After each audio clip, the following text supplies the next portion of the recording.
Bueno, nuestro restaurante y nuestra oferta gastronómica está basada en la tradición, nuestro punto de inspiración más importante es la cocina tradicional catalana, pero intentamos proyectarla a una cocina de vanguardia, a una cocina que está vinculada a una inquietud, a un inconformismo, a una cierta búsqueda de cosas nuevas y también a establecer un diálogo entre la cocina y la ciencia, ¿no? Esto nos hace avanzar y nos hace buscar o plantearnos nuevos retos.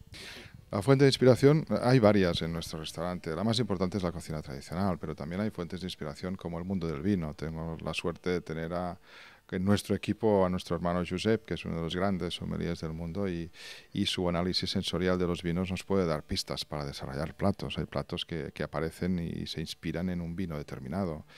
También los aromas son para nosotros muy importantes. Los aromas nos dan pautas. Jordi, nuestro hermano pequeño, el pastelero, ha creado una línea de postres que están basados en los aromas de perfumes conocidos. Para nosotros es importantísimo porque es ratificar un trabajo hecho durante mucho tiempo, es el premio a una trayectoria y a una línea de concepto de cocina y de restaurante, que por lo tanto premia muchísimo esfuerzo y muchísimo trabajo, ¿no?